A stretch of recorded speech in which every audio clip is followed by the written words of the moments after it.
Hello student, मेरे इस YouTube channel में आप सभी लोगों का स्वागत है। जैसा कि मैं आप लोगों को इस समय मौलिक अधिकार के बारे में बता रहा हूं। पिछले वीडियो में मैंने आपको अनुच्छेद 12 से लेके 19 तक बताया था। आज मैं इस वीडियो में आप लोगों को अनुच्छेद 19 से आगे बताऊंगा।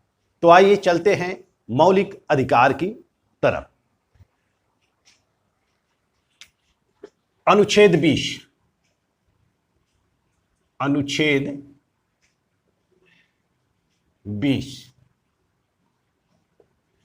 पिछले वीडियो में मैंने आप लोगों को अनुच्छेद 19 बताया था, जिसमें कि 6 प्रकार की स्वतंत्रताएं हमारे संविधान में निहित है। अनुच्छेद 19(1) लोगों को स्वतंत्रताएं देता है, तो अनुच्छेद 19(2) स्वतंत्रताओं पर प्रतिबंध भी लगाता है। हमारे पास जो भी स्वतंत्रताएं मिली हैं संविधान के द्वारा, हम उसका खुल का उपभोग नहीं कर सकते हैं, अपनी मर्जी से उपभोग नहीं कर सकते हैं, बल्कि हमें कुछ देखना होता है कि हम अपनी स्वतंत्रता का उपभोग इस प्रकार से करें कि दूसरों को हानि न हो, कम से कम हानि न हो। तो उसी पर 19(2) प्रतिबंध लगा देता है, जिसका कि मैंने विश्लेषण कर दिया है। आज मैं आप लोगों को अनुच्छेद 20 जो कि अपराधों के दोष सिद्ध के विषय में संरक्षण के बारे में है। अपराध दोष सिद्धि के विषय में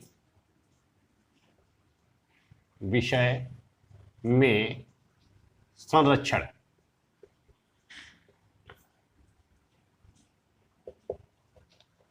अपराध दोष सिद्धि के विषय में संरक्षण।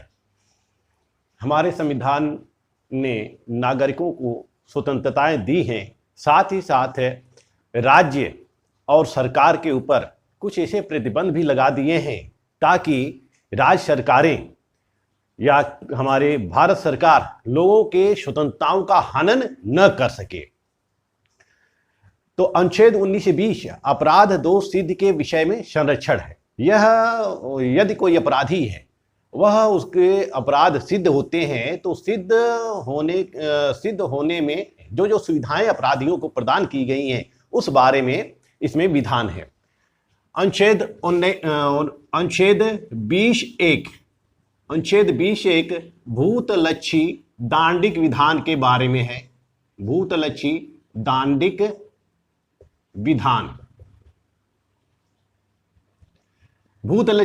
विधान या इसको कार्योत्तर विधियां भी कहते हैं। कार्योत्तर विधियां राज्य सरकारें कोई भी ऐसी कानून नहीं बना सकती, जैसे कि यदि कोई व्यक्ति किसी प्रकार का अपराध किया है, तो उसके ऊपर वही विधियां लागू होंगी जो अपराध करते समय विधियां प्रवर्तन में थीं। बाद के द्वारा बनाई गई विधियां उस व्यक्ति पर लागू नहीं की जा सकती। यानी कि भूतलक्षी दांडिक विधान, पूर्व में जो विधियां हैं, यानी कि अपराध करते समय पूर्व में जो विधियां हैं, उस अपराधी के ऊपर वही विधियां लागू होंगी और नया कानून बनाकर उसके अपराध को बढ़ाया नहीं जा सकता, या वह जो नया कानून बनेगा, वह नया कानून उस पूर्व के अपराधी पर लागू नहीं किया जा सकता। तो यह भूतलक्षी दांडिक विधान के बारे में है। दूसरा अनुच्छेद 20(2) अपराधियों को या अभियुक्तों को दोहरे दंड से उन्मुक्ति प्रदान करता है। दोहरे दंड से संरक्षण। किसी भी व्यक्ति को एक अपराध के लिए एक ही बार दंड दिया जा सकता है, उसको दोबारा दंड नहीं दिया जा सकता है। यदि कोई व्यक्ति किसी प्रकार का अपराध करता है, उस व्यक्ति को केवल उस अपराध के लिए एक ही बार दंड दिया जाएगा, दोबारा दंड नहीं दिया जाएगा। लेकिन यह जो उन्मुक्तियां हैं या यह सुविधाएं दी गई हैं नागरिकों को, यह केवल न्यायालय के संदर्भ में है, यह विभागीय कार्रवाई के संदर्भ में नहीं है। जैसे कोई व्यक्ति नौकरीशुदा है, सरकारी नौकरीशुदा है, उसने कोई अपराध कर दिया है, तो न्यायालय तो उसको दंड देगी ही साथ उसके ऊपर विभागीय कार्यवाही भी की जाएगी, और यह इसका उल्लंघन नहीं होगा, दोहरे दंड का उल्लंघन नहीं होगा। अनुच्छेद 20(3) आत्म अभिशंसन, आत्म अभिशंसन, आत्म अभिशंसन से संरक्षण, आत्म अभिशंसन से संरक्षण, या इसको हम कहते हैं गवाही से उन्मुक्ति, गवाही से उन्मुक्ति, गवाही से उन्मुक्ति। अनुच्छेद 20(3) में यह प्रावधान है कि किसी भी व्यक्ति को उसके विरुद्ध स्वयं गवाही के लिए बाध्य नहीं किया जा सकता है।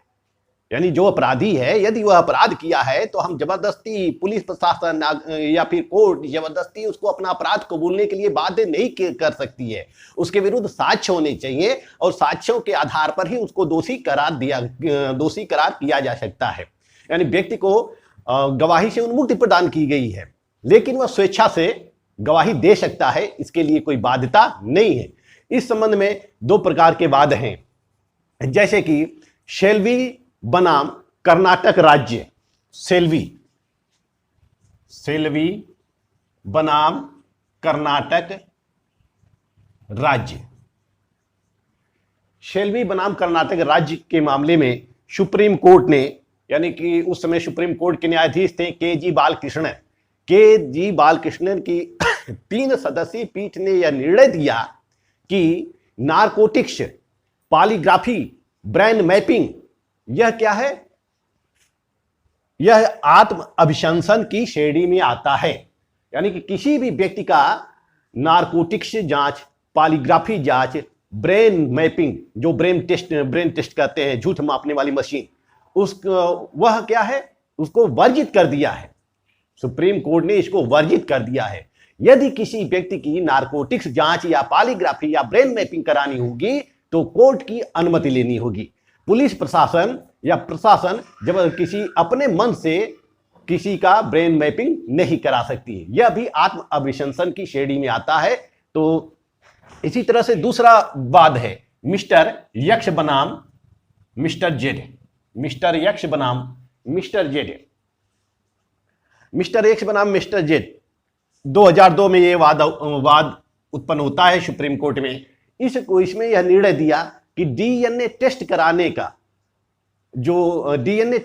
की जो प्रक्रिया है, यह गवाही से उन्मुक्ति का उल्लंघन नहीं है। यानी कि यदि किसी व्यक्ति का डीएनए टेस्ट कराया जाता है तो यह आत्म अभिशंसन के संरक्षण की श्रेणी में नहीं आता है।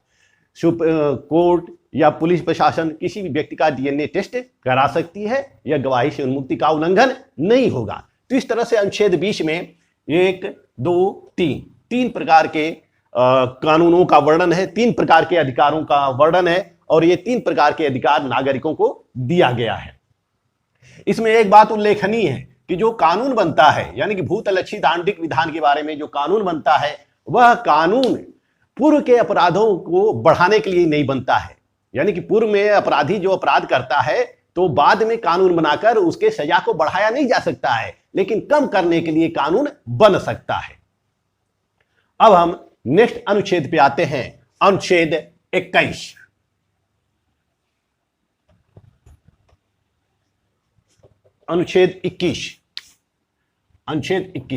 अनुच्छेद 21 में प्राण एवं दैहिक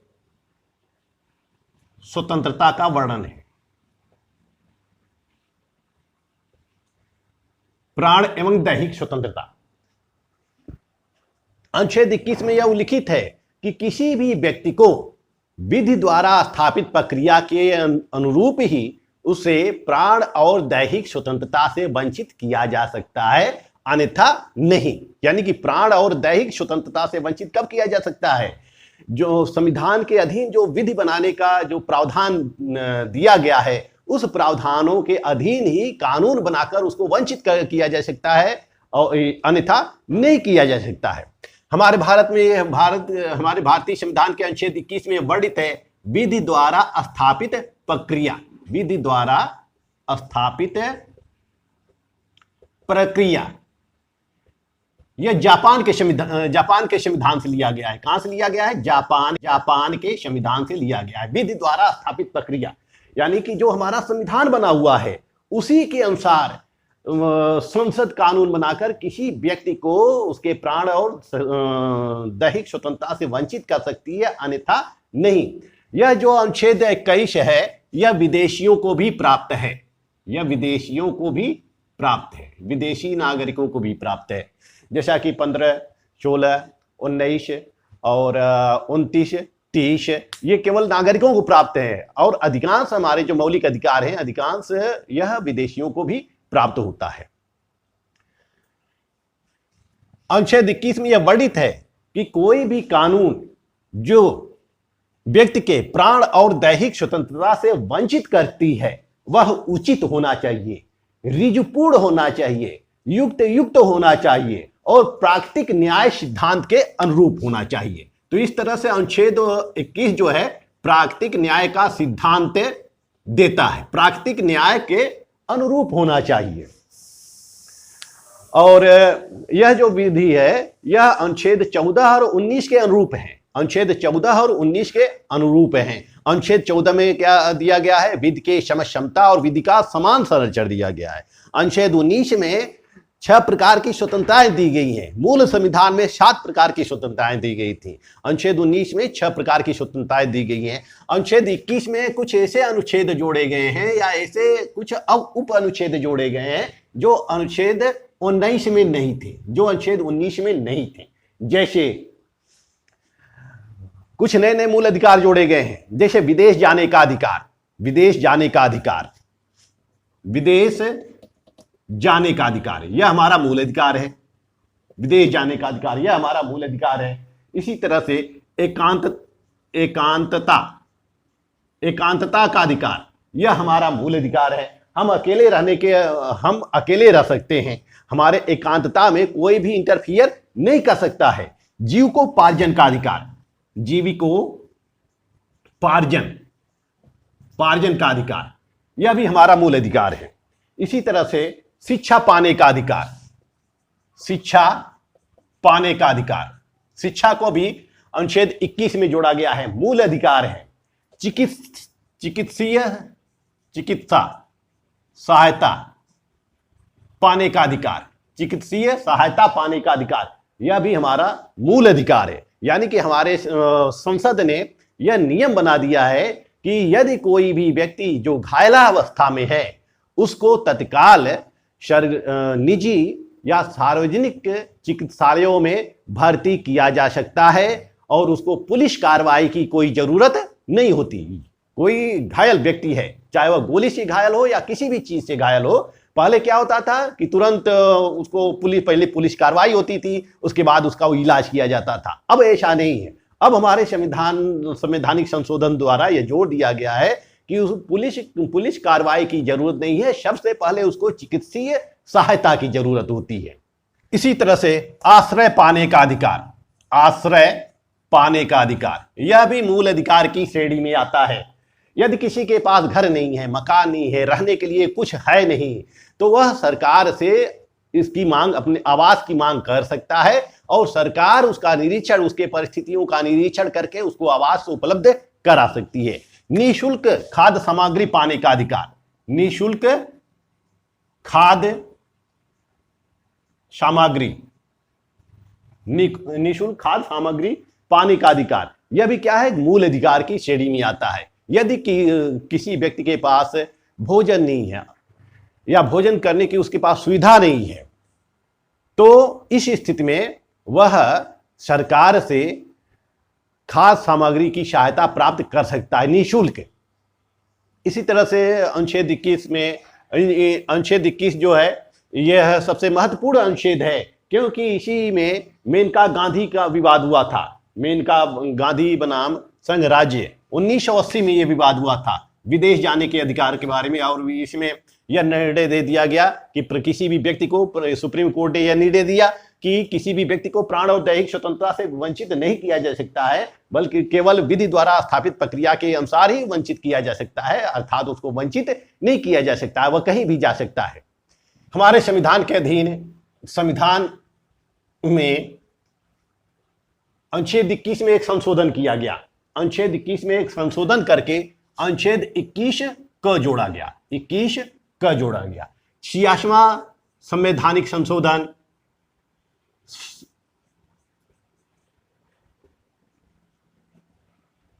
2002 में भारतीय संसद के द्वारा, जैसे कि सुप्रीम कोर्ट ने यह निर्णय दिया कि शिक्षा के मोहिनी जैन के बाद में सुप्रीम कोर्ट ने मोहिनी जैन के बाद में सुप्रीम कोर्ट ने यह निर्णय दिया कि शिक्षा का अधिकार भी मूल अधिकार होना चाहिए।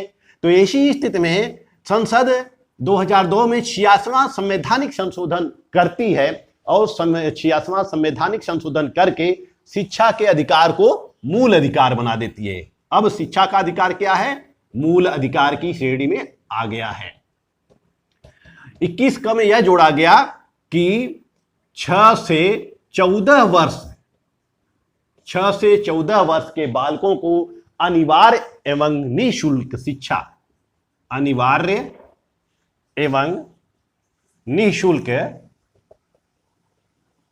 शिक्षा का प्रावधान कर दिया गया है। यह मौलिक अधिकार हो गया है। यह जो है मौलिक अधिकार हो गया है। 6 से 14 वर्ष के बालकों को अनिवार्य और निःशुल्क शिक्षा उपलब्ध कराया जाएगा। यह उनका मौलिक अधिकार होगा। यह जो जोड़ा गया है अनुच्छेद 6 से लेकर 14 वर्ष के अनिवार्य और निःशुल्क शिक्षा, यह अनुच्छेद 45 में वर्णित था। अनुच्छेद 45 में वर्णित था, जो कि नीति निर्देशक तत्वों में है। लेकिन यह संशोधन करके अनुच्छेद 45 का जो यह अनुच्छेद है, 6 से 14 वर्ष के बालकों को अनिवार्य एवं निःशुल्क शिक्षा, यह अनुच्छेद 21 क में डाल दिया गया और इसमें यह प्रावधान कर दिया गया कि राज्य सरकारें 6 वर्ष से कम के बालकों के लिए अनिवार्य शिक्षा का प्रावधान करेगी। यानी कि राज्य सरकारें 6 वर्ष से कम बालकों के लिए अनिवार्य शिक्षा का प्रावधान करेगी। और इसी संशोधन के द्वारा मूल कर्तव्य में भी एक नया अनुच्छेद जोड़ा गया। अनुच्छेद 51 क का ट या अनुच्छेद 51 क में 11वां उप अनुच्छेद जोड़ा गया। इसमें यह जोड़ा गया कि प्रत्येक अभिभावक का यह कर्तव्य होगा, यह ड्यूटी होगी कि वह 6 से 14 वर्ष के बालकों के लिए शिक्षा का प्रोत्साहन करें, यानी कि शिक्षा उपलब्ध कराने का प्रयास करेगा, अनिवार्य और निःशुल्क शिक्षा उपलब्ध कराने का प्रयास करेगा। तो इस तरह से 86वें संवैधानिक संशोधन के द्वारा शिक्षा को भी मूल अधिकार की श्रेणी में ला दिया गया। नेक्स्ट अनुच्छेद है अनुच्छेद 22। यह जो अनुच्छेद 22 है, गिरफ्तारी और निरोध से संरक्षण, गिरफ्तारी और निरोध से संरक्षण, गिरफ्तारी और निरोध से संरक्षण। इसमें अनुच्छेद 22 में 2 प्रकार के प्रावधान है। एक सामान्य दांडिक विधान के अधीन है और दूसरा निवारक निरोध के अधिनियम के अंतर्गत है। इसमें नागरिकों को यह अधिकार प्रदान किया गया है कि वह अपने गिरफ्तारी, यानी कि वह अपने गिरफ्तारी का कारण जान सकते हैं। जैसे सामान्य दांडिक विधान के अधीन क्या है? सामान्य दांडिक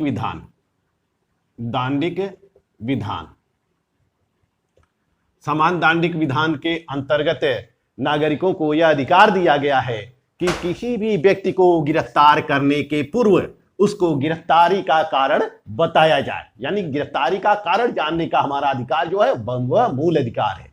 दूसरा, वकील चुनने का अधिकार, हम अपने पसंद के वकील चुन सकते हैं।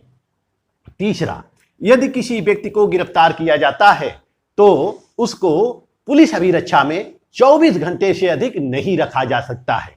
24 घंटे से अधिक नहीं रखा जा सकता है। यदि पुलिस किसी व्यक्ति को गिरफ्तार करती है तो अपने हवालात में, अपने थाने में उसको 24 घंटे से अधिक बंद नहीं रख सकती है। यह हमारा मूल अधिकार है। चौथा यह प्रावधान है कि उस व्यक्ति को 24 घंटे के अंदर अंदर सक्षम न्याय मजिस्ट्रेट के समक्ष उपस्थित करना अनिवार्य है। वह 24 घंटे से अधिक नहीं रह सकती है। 24 घंटे के अंदर अंदर उसको मजिस्ट्रेट के सामने उपस्थित कराना होगा और न्यायिक कार्रवाई के उपरांत ही उसको रिहा या फिर बंदी बनाया जा सकता है।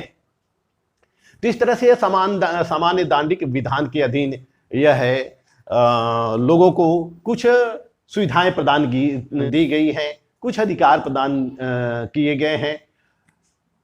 लेकिन अनुच्छेद 22(3) के अनुसार, अनुच्छेद 22(3) के अनुसार यह देशीय अन्य देशी शत्रु को उपलब्ध नहीं है, यानी कि जो विदेशी शत्रु हैं उनको उपलब्ध नहीं है। और निवारक निरोध विधि के अधीन जो बंदी बनाए गए हैं उनको यह उपलब्ध नहीं है, यानी कि जो निवारक निरोध अधिनियम के तहत बंदी है उनको ये सारी सुविधाएं उपलब्ध नहीं है। यह सामान्य गिरफ्तारी है, यानी कि सामान्य दांडिक विधान के अधीन है। दूसरा है निवारक निरोध अधिनियम। यह निवारक निरोध क्या है? निवारक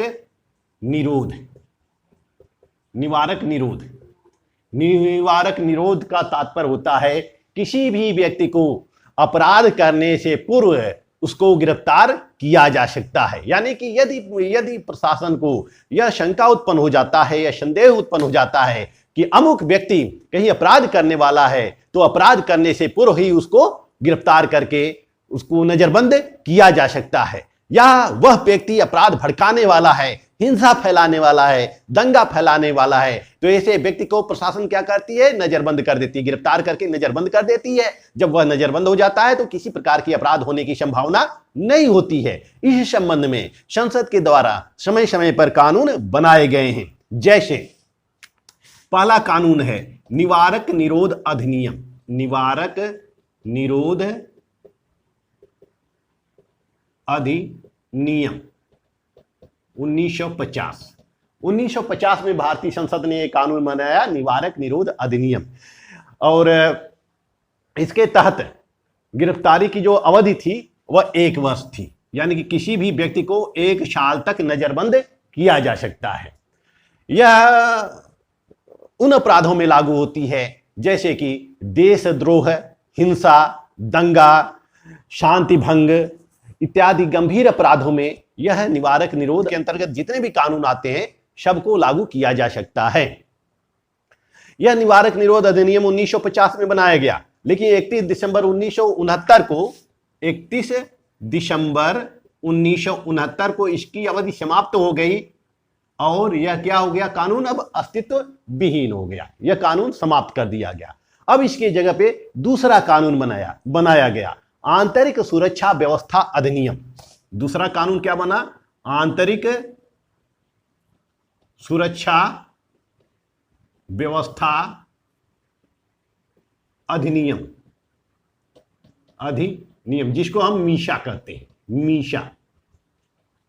यह आंतरिक सुरक्षा व्यवस्था अधिनियम 7 मई 1971 को 7 मई 1971 को राष्ट्रपति के अध्यादेश के द्वारा लागू किया गया और जून 1971 को यह क्या बन गया? कानून बन गया। आंतरिक सुरक्षा व्यवस्था अधिनियम कानून बन गया और इसमें जो नजरबंदी की अवधि थी, यानी कि गिरफ्तारी की अवधि 1 वर्ष थी, लेकिन 1979 में यह भी कानून, सरकार चेंज होने पर यह भी कानून समाप्त हो गया। 1979 में यह कानून भी समाप्त हो गया। तीसरा कानून,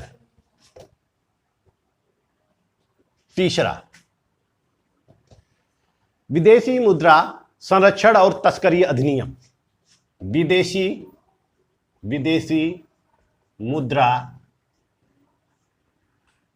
मुद्रा संरक्षण और तस्करी अधिनियम, संरक्षण और तस्करी अधिनियम।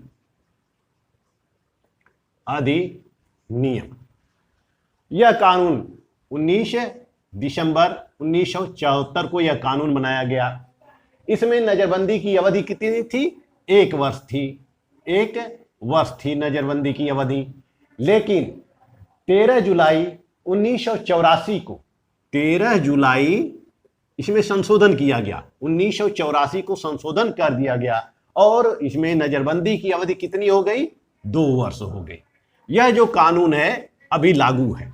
यह कानून निवारक निरोध अधिनियम समाप्त है, आंतरिक सुरक्षा व्यवस्था अधिनियम समाप्त है, यानी कि मीशा समाप्त हो गया है। यह विदेशी मुद्रा संरक्षण और तस्करी अधिनियम, इसके तहत विदेशी मुद्रा का संरक्षण करना या तस्करी करना इत्यादि सारी बातें आती हैं।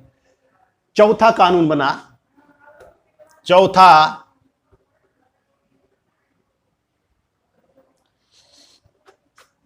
कानून राष्ट्रीय सुरक्षा अधिनियम, राष्ट्रीय सुरक्षा अधिनियम, राष्ट्रीय सुरक्षा अधिनियम, अधिनियम जिसको हम कहते हैं NSA या रासुका कहते हैं। रासुका लगाया गया, राष्ट्रीय सुरक्षा अधिनियम रासुका।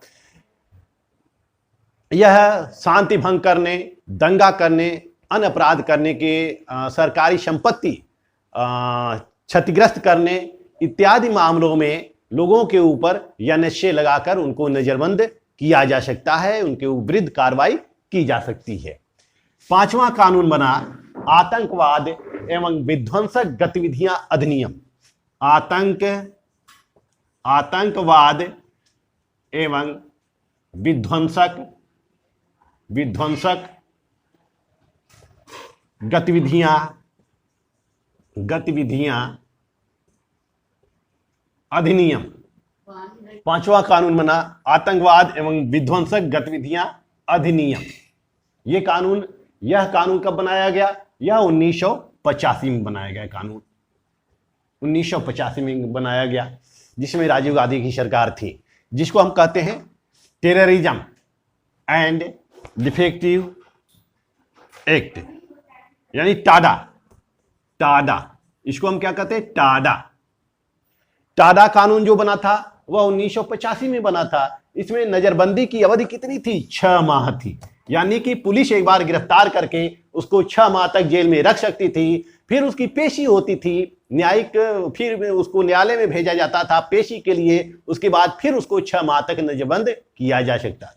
तो 6 माह करके इसको बढ़ाया जा सकता था, 6 माह करके इसको बढ़ाया जा सकता था। और यह कानून, जैसा कि हम जानते हैं, हमारे फिल्म स्टार अभिनेता संजय दत्त के ऊपर टाडा लगाया गया था और उनको लंबे समय तक जेल में रहना पड़ गया था। इसी कानून के चलते वह केवल उनके घर से केवल AK-47 बरामद हो गया था और उसी हथियार रखने के आरोप में उनके ऊपर रासुका लगा दिया गया और संजय दत्त को काफी दिनों तक जेल में रहना पड़ा था। यह कानून जो था वह 23 मई 1995 को समाप्त हो गया। 23 मई 1995 को समाप्त हो गया यह कानून। अब इस कानून के जगह पर नया कानून बना, आतंकवाद विरोधी अधिनियम। पांचवा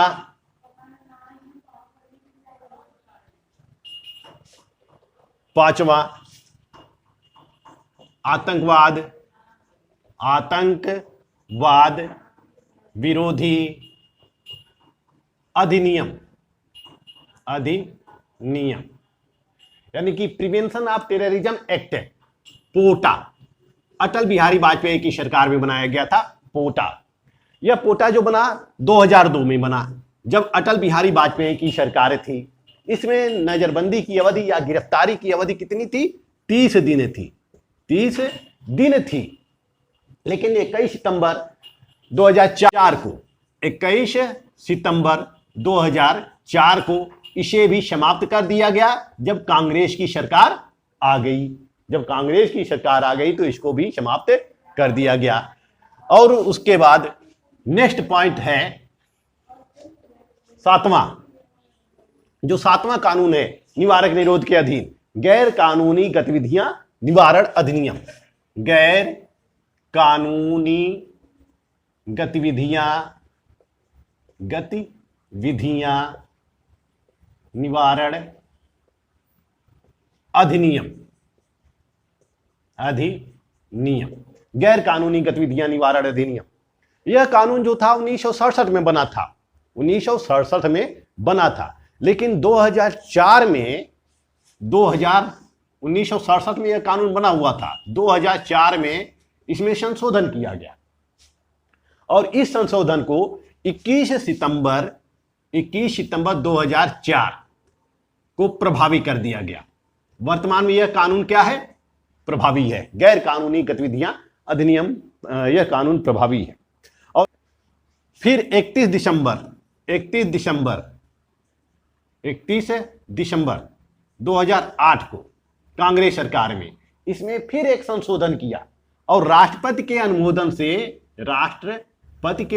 से वह संशोधन स्वीकृत हो जाता है, यानी कि वह कानून फिर लागू हो जाता है। इस कानून को समवर्ती सूची में लागू किया गया, समवर्ती सूची में रखा गया है, जिसमें कि राज्य और केंद्र सरकार दोनों भी कानून बना सकते हैं। और वर्तमान समय में महाराष्ट्र, मध्य प्रदेश, जम्मू कश्मीर इत्यादि राज्यों ने इस संबंध में कानून बनाया है। जैसे कि मकोका महाराष्ट्र ने एक कानून बनाया, मकोका। इसी तरह से एमपी ने बनाया है, उत्तर प्रदेश, जम्मू कश्मीर ने बनाया है। इस संबंध में कानून बना सकते हैं।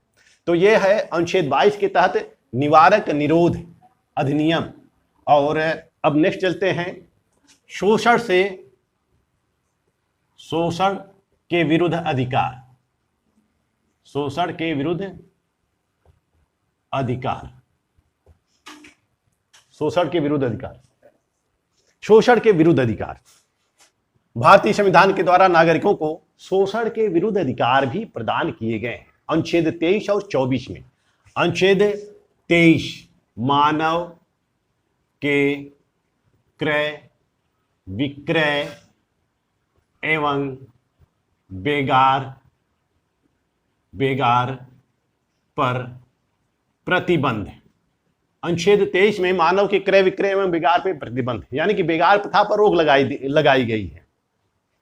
मनुष्यों के क्रय विक्रय नहीं किया जा सकता है, उनको दासों के रूप में खरीदा और बेचा नहीं जा सकता है, उनको जबरदस्ती कार्य नहीं कराया जा सकता। यदि उनसे कार्य कराया जाता है तो उनकी मजदूरी दिया जाना आवश्यक है।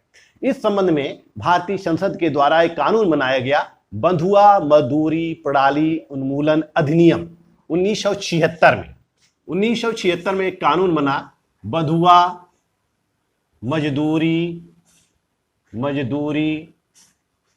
प्रणाली उन्मूलन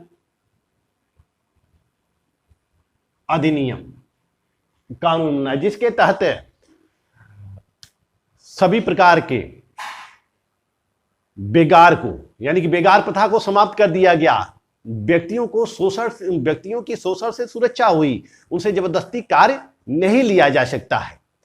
इस संबंध में किसी भी व्यक्ति की संलिप्तता पाई जाती है तो उसके विरुद्ध कठोर कार्रवाई की जा सकती है और उसको जेल में डाला जा सकता है। अनुच्छेद 23(2), लेकिन अनुच्छेद 23(2) इसमें एक अपवाद है इसका, कि राज्य सरकार सार्वजनिक प्रायोजन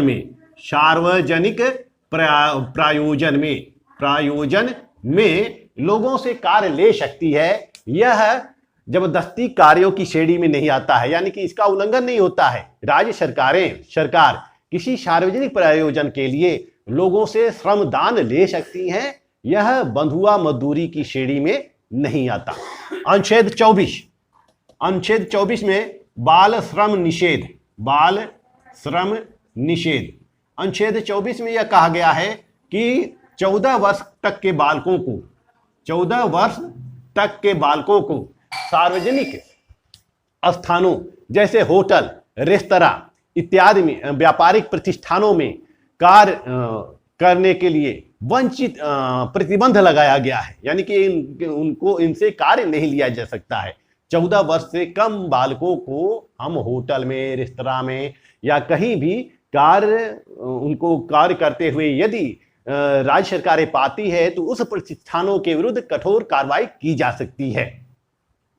ऐसे में एक कानून बना, बाल श्रम प्रतिषेध एवं विनियमन अधिनियम बाल श्रम प्रतिषेध एवं विनियमन अधिनियम 1986 में एक कानून बना और इसके तहत 10 अक्टूबर 2006 को सभी सरकारी सभी प्रतिष्ठानों को यह अधिसूचना जारी की गई और इसमें 13 व्यवसायों को खतरनाक व्यवसायों में जोड़ा गया, खतरनाक व्यवसाय में जोड़ा गया। और इन व्यवसायों में 6 से 14 वर्ष तक के बालकों को कार्य करना निषिद्ध कर दिया गया। यदि किसी भी प्रतिष्ठान के विरुद्ध ऐसा करते हुए पाया जाता है तो उसको 3 से 1 वर्ष तक का कारावास हो सकता है, यानी कि या तो 1 वर्ष तक कारावास हो सकता है या तो 3 वर्ष का कारावास हो सकता है या फिर 10,000 से 20,000 तक जुर्माना लगाया जा सकता है। तो इस तरह से अनुच्छेद 24 के अंतर्गत बाल श्रम निषेध का वर्णन किया गया है कि बालकों से जबरदस्ती कार्य नहीं किया जा सकता है, बालकों का व्यापार नहीं किया जा सकता है, इत्यादि बातें अनुच्छेद 24 में समाहित की गई हैं। अब नेक्स्ट विषय आता है, नेक्स्ट अनुच्छेद आता है अनुच्छेद 25, धार्मिक स्वतंत्रता। अब मैं इसको नेक्स्ट पार्ट में बताऊंगा। मेरा मौलिक अधिकार के संबंध में पहला पार्ट जो है वह अनुच्छेद 14 से लेकर अनुच्छेद 19 तक है। दूसरा पार्ट अनुच्छेद 20 से अनुच्छेद 24 तक है और अंतिम पार्ट जो होगा वह अनुच्छेद 25 से लेकर 32 तक होगा। तब तक के लिए धन्यवाद।